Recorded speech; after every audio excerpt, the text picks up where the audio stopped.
इस फिल्म की शुरुआत में हमें जैक को दिखाया जाता है जो कि एक साइंटिस्ट होता है। ये मौसम के बारे में रिसर्च करते हैं। इसके बाद हमें दिखाया जाता है कि जैक अपने दो साथियों के साथ एक बर्फीले इलाके में कुछ रिसर्च कर रहे थे कि वहाँ पर एक बहुत ही बड़ी दरार पड़नी शुरू हो जाती है और ज़मीन दो हिस्सों में बंट जाती है। इनकी मशीन भी खाई में गिर जाती है।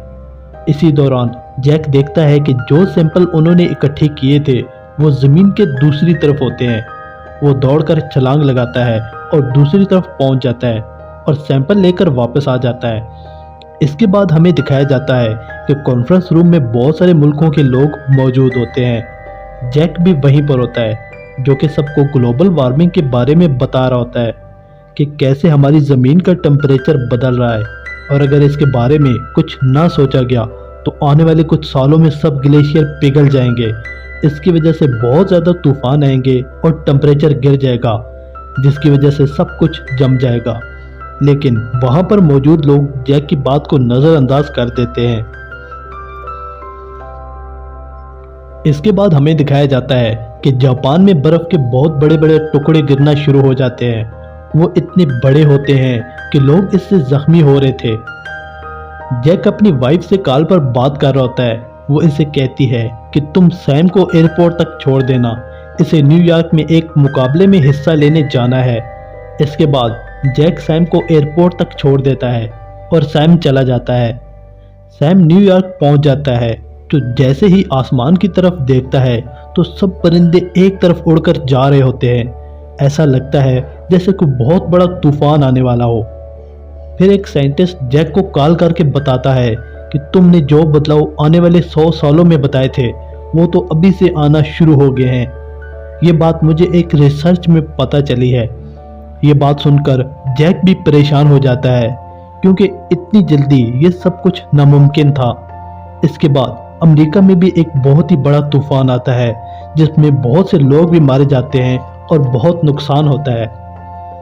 इसके बाद जैक अपने बेटे को कॉल करता है और वापस आने का बोलता है, लेकिन सैम बोलता है यहाँ हालात बहुत ही ख़राब हैं, कोई भी फ्लाइट नहीं आ रही, मैं वापस नहीं आ सकता। इसके बाद हमें दिखाया जाता है कि स्कॉटलैंड में भी बर्फ़ का एक बहुत बड़ा तूफान आता है और हेलीकॉप्टर उड़ते उड़ते जम जाते हैं और नीचे गिर जाते हैं और पायलट भी वहीं जमकर मर जाते हैं। वहीं न्यूयॉर्क में बारिश हो रही होती है और एक बहुत ही बड़ा सुनामी आ जाता है। सैम और इसके दोस्त एक लाइब्रेरी में छुपकर जान बचाते हैं और सैम अपनी डैड जैक को कॉल करके मदद के लिए बुलाता है। जैक इन्हें बोलता है कि कुछ भी हो जाए तुम लोग लाइब्रेरी से बाहर मत निकलना, मैं तुम्हें वहां से निकाल लूंगा, मैं ज़रूर आऊँगा। इसके बाद जैक अपने दोस्तों के साथ सैम को लेने निकल पड़ता है। वहीं पर न्यूयॉर्क के हालात बहुत ज़्यादा ख़राब थे। वहाँ पर मौजूद पानी पर बर्फ़ जम जाती है। ये सब कुछ देखकर लाइब्रेरी से भी लोग निकलकर साउथ की तरफ चलना शुरू कर देते हैं,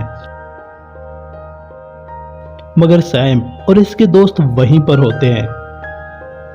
वहीं पर जैक और इनके दोस्तों की गाड़ी रास्ते में ख़राब हो जाती है। वो लोग पैदल ही चलना शुरू कर देते हैं जहाँ पर हर तरफ बर्फ़ ही बर्फ़ जमी होती है। वो लोग बर्फ़ के ऊपर चल रहे होते हैं कि इनमें से एक बिल्डिंग की शीशा टूटता है और वो अंदर गिर जाता है। अंदर गिरने की वजह से इसकी मौत वाक़या हो जाती है। दूसरी तरफ दिखाया जाता है कि सैम के दोस्त की तबीयत बहुत ज़्यादा ख़राब होनी शुरू हो जाती है। वो इसके लिए मेडिसिन लेने एक जहाज़ में जाते हैं जहाँ पर इन पर भेड़िए हमला कर देते हैं जो कि जंगल से भाग कर आए थे और यहाँ छुप गए थे। सैम का दोस्त काफ़ी ज़ख्मी हो जाता है मगर सैम इसको बचा लेता है और वापस लाइब्रेरी में ले आता है। न्यूयॉर्क में अब तूफान रुक चुका था और जैक और इसके साथी पैदल ही चलना शुरू कर देते हैं। आखिरकार वो लाइब्रेरी में पहुंच जाते हैं और जैक सैम को गले से लगा लेता है। अब जैक अपने सीनियर्स को कॉल करता है और मदद करने के लिए बुलाता है। वो लोग प्रेसिडेंट से रब्ता करते हैं। प्रेसिडेंट फौरी से ही 2 हेलीकॉप्टर्स भेजते हैं और सब लोगों को बचा लिया जाता है। इसके बाद हमें दिखाया जाता है कि मौसम खुद ब खुद ही ठीक होना शुरू हो जाता है और सब कुछ पहले जैसा नॉर्मल हो जाता है।